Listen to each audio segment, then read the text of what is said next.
নমস্কার, শুভ সন্ধ্যা। আপনাদের প্রত্যেককেই স্বাগত জানাচ্ছি সোশ্যাল বাংলায়। আপনাদের সাথে রয়েছি আমি সুজাতা। রাজ্যের বর্তমান সার্বিক পরিস্থিতি এবং বর্তমানে রাজ্য সরকার যে কাজ করছে সেটা নিয়ে রীতিমতো অসন্তোষ প্রকাশ করেছে রাজ্যের বিরোধী দল, এবং এই যে অসন্তোষ প্রকাশ করার বিভিন্ন কারণও তারা উল্লেখ করেছেন। আমরা যেমনটা দেখতে পেয়েছি, প্রাক্তন যিনি মুখ্যমন্ত্রী ছিলেন মানিক সরকার, ওনার পক্ষ থেকে আমরা এমন মন্তব্য শুনেছি যে বর্তমানে বিভিন্ন বিষয়গুলি নিয়ে রাজ্য সরকার যে কাজ করার কথা ছিল সেই কাজগুলি তাদের দ্বারা সম্পন্ন করা হচ্ছে না। সেই সকল নানান অভিযোগ প্রধান বিরোধী দল সিপিআইএম এর পক্ষ থেকে উঠে আসছে। তো সেটা নিয়ে আমরা আজকে আলোচনা করব, এবং এই আলোচনায় আমাদের সাথে এই মুহূর্তে রয়েছেন সিপিআইএম রাজ্য কমিটির সদস্য, তার পাশাপাশি সদর মহকুমা কমিটির যিনি সম্পাদক রয়েছেন অমল চক্রবর্তী মহোদয়। প্রথমেই স্বাগত জানাচ্ছি সোশ্যাল বাংলায়। নমস্কার। নমস্কার। প্রথমত, রাজ্যের বিরোধী দল, প্রধান বিরোধী দল হিসাবে রাজ্যের মানুষের বিভিন্ন বিষয়গুলি আপনারা তুলে ধরছেন, যেটা সরকার পূরণ করতে পারছে না। বর্তমানে মূল্যবৃদ্ধি, বেকার সমস্যা সহ আরো বিভিন্ন ইস্যু নিয়ে আপনারা কথা বলছেন বা রাস্তায় আন্দোলন করছেন। রাজ্যের সার্বিক পরিস্থিতি রাজ্যের প্রধান বিরোধী দল সিপিআইএম কিভাবে দেখছেন? না, তো আপনি নিজেই আপনার প্রশ্নের মধ্যে অনেকটা উত্তর আছে যে রাজ্যের সার্বিক পরিস্থিতি আমরা কিভাবে দেখছি। আমরা এই নিয়ে স্পষ্টীকরণ দিয়েছি অনেকবার। আমি একটু পেছনে যদি ফিরে তাকাই, 2018 সালে তো এই সরকারটা প্রতিষ্ঠিত হয়েছে, তৎকালীন বিজেপি আইপিএফটি জোট সরকার। এই যে সরকারটা, এটা তো ভুললে চলবে না, এটাই মানুষকে ভুলিয়ে দেওয়ার চেষ্টা হচ্ছে। 2018 সালের ভিশন ডকুমেন্ট ভুলিয়ে দেওয়ার চেষ্টা হচ্ছে। কি বলেছিল এই ভিশন ডকুমেন্টে? এখনও যদি আপনি বিভিন্ন বুথ কেন্দ্রগুলো ঘুরেন, কোথাও কোথাও তাদের সেই ফ্ল্যাক্স এখনও পাওয়া যাবে, দেয়াল লিখন এখনও জল করছে। ঘরে ঘরে রোজগার, মিস কলে চাকরি, ঘরে ঘরে রোজগার, এর অজস্র ভাতা। 2000 টাকা, আপনি বলবেন 2000 টাকা ভাতা তো করেছে। 2000 টাকা ভাতা করতে গিয়ে কি করেছে? কইয়ের তেলে কই ভেজে নিয়েছে। লক্ষ লক্ষ যারা ভাতা প্রাপক তাদের নাম কেটে দিয়েছে। রাজ্যকে সোনা দিয়ে বাঁধিয়ে দেবে বলেছে। যে ধর্মনগর থেকে সাবরুম পর্যন্ত একটা জায়গায় এই সরকার নতুন করে একটা সৃষ্টি করতে পেরেছে, একটা নতুন কিছু করতে পেরেছে। শুধুমাত্র ফ্লেক্সের চমক ছাড়া, গান বাজনা হুল্লোড় ছাড়া, গণেশ পূজার বৃদ্ধি ছাড়া, শনি মন্দিরের বৃদ্ধি ছাড়া। শনির বিরুদ্ধে না আমরা, না, শিল্পী, পৃথিবীরও স্বনামধন্য শিল্পী। কিন্তু মূল উদ্দেশ্য হচ্ছে তাদের যে ব্যর্থতাতে ঢাকার জন্যই অপপ্রয়াস। আজকে তো দেখবেন ওই আইপিএফটির সাথে কালকে এসে বলছে তিপ্রামতা শত্রু, পরশু তিপ্রামতা। আপনি বললেন না, পূর্ব ত্রিপুরা আসনের যিনি এমপি আছে উনি কোন দল থেকে ভোটে প্রতিদ্বন্দ্বিতা করেছেন, উনি কোন দলে, কি নীতিটা কি হতে বললে পরে বিডিওকে আক্রান্ত হচ্ছে, ডাক্তারকে আক্রান্ত হতে হচ্ছে, ইঞ্জিনিয়ারকে আক্রান্ত হচ্ছে। বিলুনিয়ায় ইঞ্জিনিয়ার ঠিকাদার কি ব্যাপার, টেন্ডার দিয়েছে, তাকে বাড়িতে গিয়ে বলছে খুন করে দেব। আগরতলা শহরে আপনারা দেখেছেন, সরকার নার্সিংহোমের পাশে বিজেপির বুথ করে বলা যাবে। এখন অব্দি একটা পূর্ণাঙ্গ মন্ত্রিসভা করতে পারেনি। মুখ্যমন্ত্রীর হাতে 17টা না 18টা দপ্তর। ত্রিপুরা রাজ্যের ইতিহাসে তো নেই। এ রাজ্যে সুকুমার সেনগুপ্ত মুখ্যমন্ত্রী হয়েছে, শচীনলাল সিংহ মুখ্যমন্ত্রী হয়েছে, নিবেন চক্রবর্তী মুখ্যমন্ত্রী হয়েছে, মানিক সরকার দীর্ঘদিনের মুখ্যমন্ত্রী। এরকম হিস্ট্রি তো নেই ত্রিপুরা রাজ্যে। এই সরকার আসার পরেই দেখছি আমরা, যিনি পিডাব্লিউডি উনিই শিক্ষা, যিনি শিক্ষা উনিই স্বাস্থ্য। আরে অদ্ভুত কাণ্ড। যিনি মেয়র উনিই বিধায়ক, যিনি বিধায়ক উনিই মেয়র। আগরতলার নজর নেই। আগরতলা সন্ধ্যার পরে মশার উপদ্রব। আপনি যেখানে বসে আছেন আপনি মশার জন্য বসতে পারবেন না। জলের কষ্ট, ফুটপাত দখল হয়ে আছে। মাঝে মাঝে ক্যামেরা নিয়ে ছবি নিয়ে ফুটপাত উদ্ধার করার নামে শুধুমাত্র প্রচার, এটা আরেক ধরনের প্রচার। আছেটা কি ওদের? সম্পূর্ণ ব্যর্থ। ময়লা রাস্তায় তুলে পড়ে আছে। বৃষ্টির জল হলে পরে কি হয়, বৃষ্টিতে এবার বন্যা আপনারা দেখেছেন। আমাদের ত্রিপুরা রাজ্যের এবার বন্যা। আমরা বন্যা নিয়ে রাজনীতি করিনি, কিন্তু ওরা যদি সরকারে থাকতো, বামফ্রন্টের আমলে যদি এই বন্যা হতো, এটা নিয়ে ওরা রাজনীতি করতো। আপনারা জানেন এই বন্যার সময় আমাদের বামপন্থী নেতা কর্মী থেকে সবাই আমরা ময়দানে নেমেছি। ত্রাণ কাজে, উদ্ধার কাজে আমরা হাত লাগিয়েছি। ব্লিচিং দিয়ে এলাকা পরিষ্কার করেছি, মানুষকে ওষুধ দিয়েছি। আমরা কিন্তু সরকার বিজেপি এটা দেখিনি। আমরা রক্তদান শিবির করেছি। আমাদের প্রাক্তন মুখ্যমন্ত্রী মানিক সরকার থেকে শুরু করে জিতেন চৌধুরী, বিরোধী দলের নেতা, সবাই ময়দানে নেমে বেরিয়েছে মানুষের দুঃখ দুর্দশা দেখার জন্য। আর ওরা দলবাজি করেছে ত্রাণ নিয়ে, এখন অবধি ত্রাণ দিতে পারেনি। গত পরশুদিনও আমাদের একটা এই সদর মহকুমার অঞ্চল কমিটি এই ত্রাণ কার্যে তালবাহানার প্রতিবাদে এসডিএম এর কাছে ডেপুটেশনে গেছে। এই যে আপনি বন্যার কথাটা উল্লেখ করলেন এবং সেটা সরকারও দেখিয়েছে যে প্রায় 15,000 কোটি টাকার ক্ষয়ক্ষতি হয়েছে। তারই মধ্যে যখন সেই সকল মানুষরা কতটা সাহায্য পেয়েছেন, তাদের বাড়িঘর ভেঙেছে, বহু মানুষের বাড়িঘর জলের তলায় ছিল, তারা বর্তমানে কেমন আছে? এবং আপনিও যেটা উল্লেখ করছিলেন যে গান বাজনা কিংবা আমরাও দেখতে পাচ্ছি বিভিন্ন ফেস্ট হচ্ছে, অনুষ্ঠান হচ্ছে, তো সেটা কি ত্রাণ থেকেও বড়? বা এই 15,000 কোটি টাকার ক্ষয়ক্ষতিটা কিভাবে সরকার মেটাবে? এটা তো সরকারই ভালো স্পষ্টীকরণ দেওয়া উচিত। সর্বদলীয় বৈঠক করে মুখ্যমন্ত্রী প্রতিশ্রুতি দিয়েছেন, এটা মুখ্যমন্ত্রীর দায়বদ্ধতা, দায়িত্ব। আমি তো আপনাদের পরামর্শ দেবো, আপনারা মুখ্যমন্ত্রীর দরবারে যান, জিজ্ঞেস করুন মানুষগুলো কেমন আছে। আপনাদের সোশ্যাল মিডিয়ার বন্ধুরা, আপনাদের সাংবাদিক বন্ধুরা তুলে ধরেছে কোথায় মানুষ কেমন আছে। এখনো তো জলের যে ক্ষতিগ্রস্ত কৃষকরা কোনো সাহায্য পায়নি, ঘর মেরামত করার কোনো সাহায্য পায়নি। মানুষ এখনো এই বন্যার যে দুর্দশার শিকার হাজার হাজার লক্ষ লক্ষ মানুষ। মণ্ডলের নেতারা, এখন তো কোথাও কোথাও শুনছি মণ্ডলের নেতাদের অংশ না দিলে সেই সাহায্য নাকি পাওয়া যাবে না। চলছে এই জিনিস। নতুন নাম আমাদের রাজ্যে মণ্ডল। এখন তো আপনারা লক্ষ্য করছেন কিনা জানি না, বুথ সভাপতি তৈরি করার জন্য নাকি টাকা দিতে হয়, মণ্ডল সভাপতি হওয়ার জন্য নাকি মণ্ডলে মণ্ডলে লড়াই।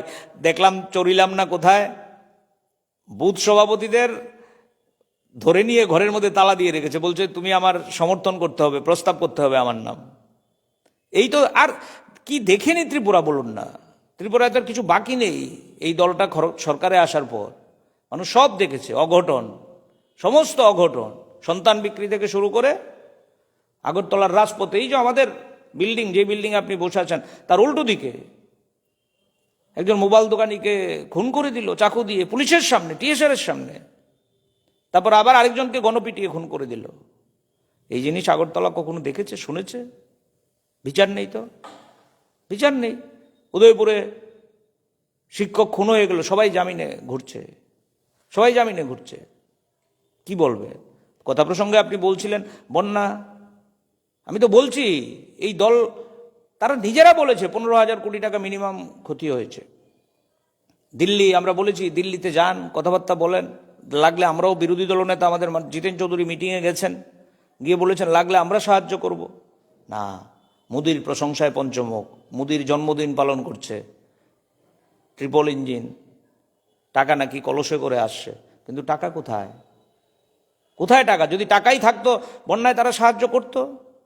শিক্ষক কর্মচারীদের তারা সেন্ট্রাল বেতন কমিশন দিতে পারত। টাকাই যদি থাকতো স্কুলগুলো বন্ধ হতো না, শিক্ষক রিক্রুট হচ্ছে না। আজকে শুনলাম এতদিনে আন্দোলনের ফলে টেট পরীক্ষার আবার বিজ্ঞপ্তি হয়েছে। কি ব্যাপার? স্কুলের মধ্যে শত শত হাজার হাজার শিক্ষকের শূন্যপদ, আপনারা বলছেন আমরা বেকার পাচ্ছি না খুঁজে, এখন আপনি টেট পরীক্ষায় চাকরি দেওয়ার ব্যবস্থা করছেন না। টেট পরীক্ষায় পাশ করে বসে আছে, তাদের অফার দিচ্ছেন না, টেট পরীক্ষা নিচ্ছেন না। স্বাস্থ্য দপ্তরের মধ্যে শত শত হাজার হাজার প্যারামেডিক্যাল পদ শূন্য, এগুলো পূরণ হচ্ছে না। সরকারে আসার পর বলেছিল স্বরাষ্ট্র দপ্তরে নতুন নতুন ব্যাটালিয়ান করবে, আইআর ব্যাটালিয়ান করবে। কোথায় আজকের ব্যাটালিয়ান? কোথায় ব্যাটালিয়ান?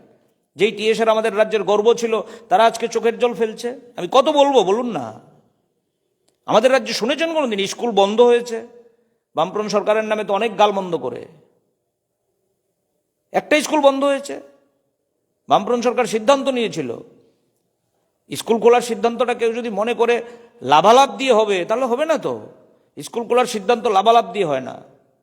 এটা সরকারের নৈতিক দায়িত্ব যে তার নাগরিককে শিক্ষা, স্বাস্থ্য, এটা গ্যারান্টি করা। আপনারা তো বিরোধীর দায়িত্বে আছেন, বিরোধী দল হিসাবে আপনারা কিভাবে প্রতিবাদ করছেন বা প্রতিরোধ করছেন? শাসক দলের বক্তব্য হচ্ছে যে আপনারা শুধুমাত্র অভিযোগ করছেন। আপনাদের কি মনে হয় 18 সালের পর থেকে কি আমরা রাস্তায় আছি না নেই? আমাদের বিরোধী দল নেতা বিধানসভায় গিয়ে কথা বলছেন না বলছেন না? আমাদের প্রাক্তন মুখ্যমন্ত্রীকে মানুষের কাছে গিয়ে কথা বলার জন্য শান্তির বাজারে আক্রান্ত হতে হয়েছে, আগরতলায় জলকামানের জল খেতে হয়েছে, জিতেন চৌধুরীকে তৈদুতে গিয়ে আক্রান্ত হতে হয়েছে, আমাদের শত শত পার্টি কর্মী নেতা আক্রান্ত হয়ে হাসপাতালে চিকিৎসিত হতে হয়েছে, জেল খাটতে হয়েছে, এখনো জেল খাটছে কেউ কেউ, হাজার হাজার ঘর ভেঙেছে, পুড়েছে। আমাদের পার্টির মহকুমা দপ্তর জিরানি আজকেও তারা তালা খুলতে পারছে না, কমলপুরে তালা খুলতে পারছে না। কি অপরাধ? প্রতিবাদ করছে। প্রতিবাদ করলে বাড়ি থাকা যাবে না, পুকুরে বিষ ঢেলে দেবে, রবার বাগান জ্বালিয়ে দেবে। আপনারা দেখিয়েছেন তো আপনাদের চ্যানেলে, আমি কেন বলতে যাব?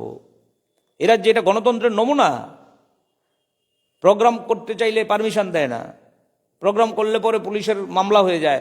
আমার নামে, আমরা কয়েকজনের না, আমাদের প্রচুর নেতাকর্মীর নামে থানায় মামলা, সপ্তাহে একবার, 15 দিনে একবার হাজিরা দিতে হয়। কি অপরাধ? দ্রব্যমূল্য বৃদ্ধির বিরুদ্ধে মিছিল করেছি, পারমিশন নাকি নেইনি? কি করে পারমিশন নেব? চিঠি দিলে তো পারমিশন উত্তর দেয় না, করব কি আমরা? আগরতলার পৌর নিগমের এই যে ব্যর্থতা, তার প্রতিবাদে শকুন্তলা রোডে কর্মসূচি করলাম তো আমরা কর্মসূচি। আমাদের ছাত্ররা প্রতিদিন রাস্তায়। গত 13 তারিখে যুবরা, গণতান্ত্রিক যুব ফেডারেশন, বামপন্থী যুবরা বিশাল রাস্তা অতিক্রম করে আশ্রম সমিতিতে গিয়েছে। তাদের কি দাবি? কর্মসংস্থানের সুযোগ সৃষ্টি করো। তাদের কি দাবি? নেশার সাম্রাজ্যে রাজ্য ভাসছে, তার থেকে উদ্ধার করো আমাদের। নেশামুক্ত ত্রিপুরা আর মদের কাউন্টার পাড়ায় পাড়ায়। কি হাস্যকর না? দ্বিমুখী নীতি। তারা বলছে আইনের শাসন চাই, আইনের শাসন দাও। পুলিশ খুন হয়ে যাচ্ছে কলমচৌড়া থানায়, আজ অব্দি রাঙ্খলবাবু, আজ অব্দি কোনো বিচার নেই। কেমন কথা? তারা এই নিয়ে মিছিল করেছে, আমরাই তো রাস্তায়। এবং আপনাদের জানার জন্য বলছি, আমরা প্রস্তুতি নিচ্ছি।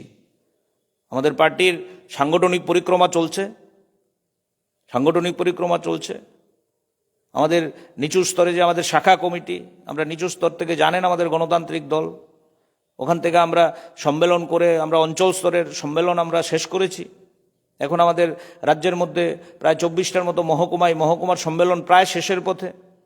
আমাদের 8টা জেলা আছে, জেলা সম্মেলন আমাদের শুরু হয়েছে। এই মাসের মধ্যে আমরা শেষ করে নেব আশা করছি। জানুয়ারিতে 29, 30, 31 আমাদের রাজ্য সম্মেলন আগরতলা টাউন হলে। এই রাজ্য সম্মেলনকে সামনে রেখে আলোচনা চলছে আগরতলা শহরে মানুষকে সঙ্গে নিয়ে বড় কিছু আন্দোলন কর্মসূচি গ্রহণ করা যায় কিনা। আমাদের উপজাতি বন্ধুরা তৈরি হচ্ছে, তাদের দাবি দাওয়া নিয়ে। এডিসিতে আরেকটা চলছে নাটকবাজ, লক্ষ্য করছেন আপনারা? আজকে বিজেপির বিরুদ্ধে তো কালকে বিজেপির গলাগলি। ত্রিপুরার মানুষ এই নাটক আর দেখেছে কোনোদিন তো দেখিনি। আমরা শুনলাম যে একটা ভাষণে বক্তব্য রাখতে গিয়ে মানিক সরকার বলছিলেন যে এবার একা লড়াই করতে হবে। তো ওনার যে ইঙ্গিতটা, সেটা কি একা সিপিআইএম লড়াই করার ইঙ্গিত, নাকি জোটে থেকে বা অন্য কোনো রাজনৈতিক দলের সাথে থেকে লড়াই করার ইঙ্গিত? মানিক সরকার কি বলেছে উত্তর মানিক সরকারকে জিজ্ঞেস করলেই ভালো। তবে আমি এটা বলতে পারি, মানিক সরকার তো সবসময়ই কথা বলেন যে সিপিআইএম পার্টিকে নিজের পায়ে দাঁড়াতে হবে। আপনার যে চ্যানেল সোশ্যাল বাংলা, আপনি কি চান যে অন্যের উপর নির্ভর করে চলতে? আপনিও তো চান নিজের পায়ে দাঁড়াতে। তার জন্য বিজ্ঞাপন থেকে শুরু করে কি করে ফান্ড কালেক্ট করতে হয় তার চেষ্টা করতে হয়। নিজের পায়ে না দাঁড়ালে তো আপনি মর্যাদা অর্জন করতে পারবেন না, সম্মান অর্জন করতে পারবেন না। সুতরাং যে কোনো রাজনৈতিক দলকে তার নিজের পায়ে দাঁড়াতেই হবে। তারপরে বিভিন্ন সময় নির্বাচনী কৌশলে কার সাথে থাকবো কার সাথে থাকবো না, এটা সম্পূর্ণ টেকনিক্যাল লাইন, কৌশলগত লাইন। আমার যদি শক্তি বেশি থাকে, স্বাভাবিকভাবে আমার সাথে অন্য রাজনৈতিক দলও এসে হাত মেলাতে আগ্রহী হবে। এটা তো কৌশল।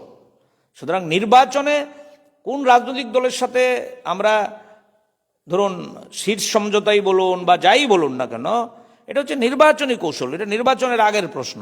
কিন্তু যখন আপনি সম্মেলনে বা কোনো কর্মসূচিতে আমাদের পার্টি বা সংগঠন সম্পর্কে কথা বলবেন, তখন আমাদের 1 পয়েন্ট প্রোগ্রাম, কিভাবে আমাদের সংগঠনকে নিজের পায়ে দাঁড় করানো যায়, শক্ত করা যায়। এই যে আমাদের সদর মহকুমার সম্মেলন হয়ে গেল, এই আলোচনাই আমরা করেছি যে আমাদের যে 15টা লোকাল কমিটি আছে, এগুলোকে কি করে আরো শক্তিশালী করা যায়। আমাদের 234টা শাখা কমিটি আছে, কি করে শক্তিশালী করা যায়।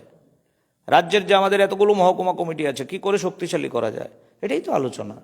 মানিক সরকার ভুল কিছু বলেননি তো। নির্বাচনে কি হবে, এটা নির্বাচনী টেকনিক্যাল লাইনের প্রশ্ন। সেই আলোচনা নির্বাচন আসলেই বলা যাবে। সামনেই এডিসিতে ভিলেজ কাউন্সিল নির্বাচন হওয়ার কথা, এবং আগামী বছর যদি নির্বাচন হয়, আমরা দেখেছি গণমুক্তি পরিষদ একটা বিশাল বড় জায়গা নিয়েছিল সেখানে। এখন আমরা দেখতে পাচ্ছি বিজেপি, মথা, আইপিএফটি, তাদের মধ্যে টানাপোড়েন চলছে, কে কটা আসনে লড়াই করবে। আপনাদের কি মন্তব্য? কোনো টানাপোড়েন নেই তো। কে বলছে টানাপোড়েন? বিজেপি, আইপিএফটি, মথা সব একসঙ্গে চা খায়। একসঙ্গে চা খায়। ওই হিন্দু মৌলবাদ মুসলিম মৌলবাদ মানুষ ভাবে যে এটা লড়াই, বোধহয় লড়াই না, তারা একসঙ্গে বসে মিটিং করে। হিন্দু মৌলবাদীরা স্লোগান দেয় মুসলিম ভাগিয়ে দাও, মুসলিম মৌলবাদীরা স্লোগান দেয় হিন্দু ভাগিয়ে দাও। আর নজরুলের কথা হচ্ছে একই বৃন্তে দুটি কুসুম, হিন্দু মুসলমান। তারা যেমন এক কাপে চা খায়, একসঙ্গে মিটিং করে তাদের ক্ষমতা দখল করার জন্য। এখানে যারা ওই বাংলাদেশ অফিসে গিয়ে হামলা করে, ভিসা অফিসে, এখানে যারা বাংলাদেশের বিরুদ্ধে স্লোগান দেয়, তারা তাদের ভোট রাজনীতি করছে। আবার বাংলাদেশে যারা ইন্ডিয়ার বিরুদ্ধে স্লোগান দেয়, হিন্দুদের উপর আক্রমণ করে, মন্দিরে আক্রমণ করে, তারা তাদের ভোট ব্যাংককে শক্ত করে, তারা ভোট ব্যাংককে শক্ত করে। সুতরাং এখানে আপনি যে দেখছেন এই লড়াই, বিজেপি তিপ্রামথার অফিস ভাঙছে, তিপ্রামথা বিজেপির অফিস ভাঙছে, এ হচ্ছে লড়াই। কটা আসন দখল করবে, কটা ভোট বেশি নিতে পারবে, কাকে পিটিয়ে কাকে। আমরা এটা চাই না, তো আমরা এটা চাই না। আমরা ইস্যুভিত্তিক। এডিসি আজকে তো ধ্বংসের জায়গায় নিয়ে দাঁড় করিয়েছে। 3বার ইন্টারভিউ, 3বার বাতিল। শুনেছেন কোনোদিন? দীর্ঘদিন তো বামফ্রন্টে এডিসি শাসন করেছে, পরিচালনা করেছে। ট্রাইবেল এলাকার মধ্যে আজকে যে উন্নয়নের ছবি, বড় বড় কথা বলে যারা বাজার গরম করছে, যারা ফেসবুক লাইভ করছে, আমি টিপ্পনি কাটতে চাইছি না, কি অবদান তাদের উপজাতি এলাকার জন্য। উপজাতি এলাকায় ব্লকগুলো কারা তৈরি করেছে? করবুক মহকুমা কারা তৈরি করেছে? তেলিয়ামোড়া মহকুমা কারা তৈরি করেছে? আমবাসায় ধলাই জেলার হেডকোয়ার্টার জওহরনগরে শিয়াল ডাকতো, এই বিল্ডিং কারা তৈরি করেছে? দামছড়ায় ব্লক কে করেছে? কে করেছে? লালজুরি কে ব্লক করেছে? কিন্তু প্রদ্যুৎ কিশোরের বক্তব্য অনুযায়ী উপজাতিরা বঞ্চিত। আমি তো তথ্য দিয়ে বললাম। প্রদ্যুৎ বাবুকে তো আমার সাথে বসবেন না, আমি বসতেও বলছি না। প্রদ্যুৎ বাবুকে হিম্মত থাকে তো বলুন না। আমি তো বলছি, ওপেন চ্যালেঞ্জ দিচ্ছি। তো কটা স্কুল বামফ্রন্ট আমলে হয়েছে আর কটা স্কুল বিজেপি আমলে হয়েছে? কটা ব্লক বামফ্রন্ট আমলে হয়েছে, কটা ব্লক বিজেপির আমলে হয়েছে?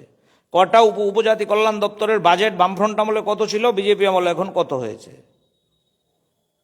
রুস্টার প্রথা বামফ্রন্ট আমলে ভালো করে সামলাতো না, এখন হয়েছে? ককবরক ভাষাকে কারা মর্যাদা দিয়েছে? উপজাতি সংস্কৃতি, এই যে দশরথ দেব কেন্দ্রটা করেছে কর্নেল চৌমুনির ভিতরে, এটা কারা তৈরি করেছে?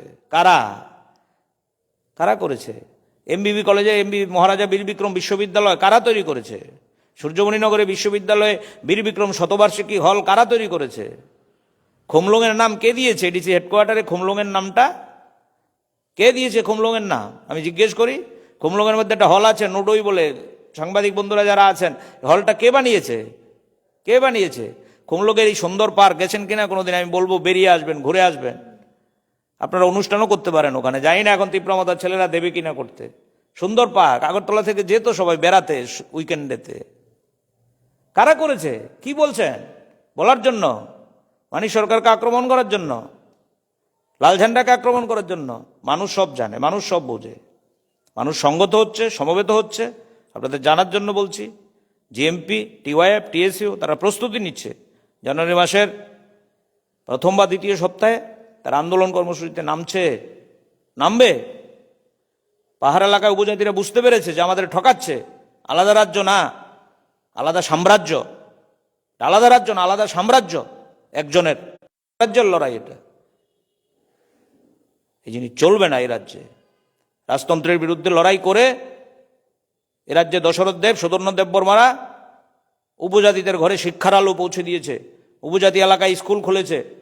যেই উপজাতিরা নেংটি পড়তো তাদেরকে প্যান্ট শার্ট পরার জন্য দশরথ বাবুরা, সুধর্ণ দেববর্মারা লড়াই করেছে।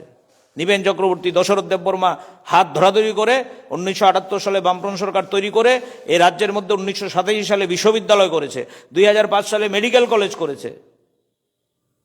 বললে হবে?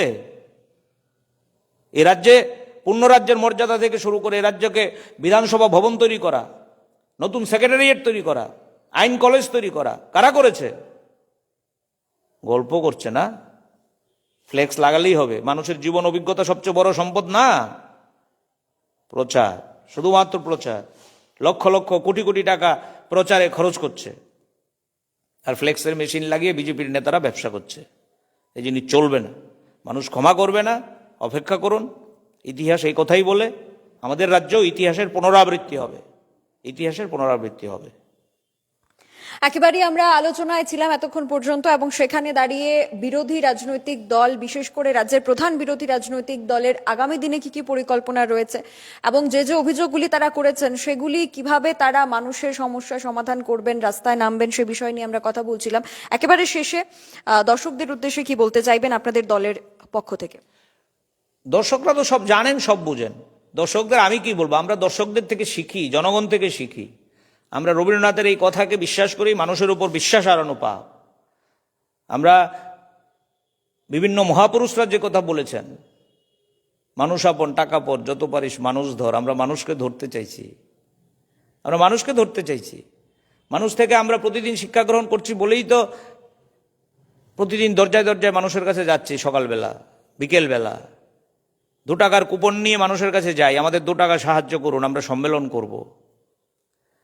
সুতরাং মানুষের কাছে একটা কথাই বলবো, আমি তো বলি মানুষের কাছে আমরা বলার থেকে মানুষ থেকে আমরা গ্রহণ করতে চাইছি আমরা, এবং মানুষ থেকে আমরা গ্রহণও করছি। মানুষ কিন্তু এ রাজ্যে তৈরি হয়ে আছে বিকল্পের লড়াইকে শক্তিশালী করার জন্য। মানুষ আমাদের দিকে তাকিয়ে আছে, মানুষ চাইছে আমরা দায়িত্ব নেই মানুষকে সংগঠিত করার। কিন্তু মানুষকে সংগঠিত করতে গেলেই বিজেপি, তিপ্রামথা, আইপিএফটির মাথা গরম হয়ে যায়। লাল ঝান্ডা এসছে, লাল ঝান্ডা লাগিয়েছে। বিশাল করে লাল ঝান্ডাগুলো কেন ফেলে দিল? উদয়পুরে লাল ঝান্ডাগুলো কেন ফেলে দিল? আপনারা তো দেখিয়েছেন। কি কারণ? লাল ঝান্ডার কি দোষ বলুন তো? কেন ফ্ল্যাগগুলো ফেলে দিল? ভয়। মানুষ সংগঠিত হচ্ছে লাল ঝান্ডার পতাকা তোলে, ডিওএফ এর পতাকা তোলে, টিএমএসইউর পতাকা তোলে, জিএমপির পতাকা তোলে, সিপিআইএম এর পতাকা তোলে। সিপিআইএম লাল ঝান্ডার পতাকা তোলে, থাকা যাবে না। কি করতে হবে? আক্রমণ করতে হবে। তাই মানুষকে বলবো, আক্রমণের প্রতিরোধ করার জন্য সাহস সঞ্চয় করুন, এলাকা এলাকায় প্রতিরোধ গড়ে তুলুন, এলাকা এলাকায় সাহসী ভূমিকা গ্রহণ করুন। মানুষ যদি সংগঠিত হয়, মানুষ যদি প্রতিবাদ প্রতিরোধ গড়ে তোলে, পৃথিবীর ইতিহাসে, আমাদের দেশের ইতিহাসে, রাজ্যের ইতিহাসে কোথাও কেউ দাঁড়াতে পারেনি। মানুষ শেষ কথা। সুতরাং মানুষকে প্রতিবাদী হওয়ার জন্য, প্রতিরোধী হওয়ার জন্য আবেদন করব আমরা। শুধু আমার আবেদন না, দেখবেন আমাদের রাজ্যের প্রাক্তন মুখ্যমন্ত্রী থেকে শুরু করে বিরোধী দল নেতা, পার্টির রাজ্য সম্পাদক, উনিও বলছেন মানুষকে চোখে চোখ রেখে লড়াই করতে হবে। লড়াই না করলে ভারতবর্ষের বুকে পাথর, রাজ্যের বুকে পাথর, এই পাথর সরানো যাবে না, সরানো যাবে না। সুতরাং এই পাথর যদি সরাতে হয়, প্রতিবাদী হতে হবে, প্রতিরোধী হতে হবে, রাস্তায় নামতে হবে। রাস্তাই রাস্তা, এটাই আমরা মানুষকে বলতে চেয়েছি। অসংখ্য ধন্যবাদ অমলবাবু আমাদেরকে সময় দেওয়ার জন্য। আমাদের সাথে এতক্ষণ পর্যন্ত আলোচনায় ছিলেন সদর সিপিআইএম সদর মহকুমা কমিটির যিনি সম্পাদক রয়েছেন, তার পাশাপাশি রাজ্য কমিটির, সিপিআইএম রাজ্য কমিটির যিনি সদস্য রয়েছেন অমল চক্রবর্তী মহোদয়, এবং তারা আগামী দিনের কি কি পরিকল্পনা নিয়ে শাসক দলের বিরুদ্ধে, এবং তার পাশাপাশি এডিসির যে ভিলেজ কাউন্সিল নির্বাচন রয়েছে সেখানেও গণমুক্তি পরিষদ এবং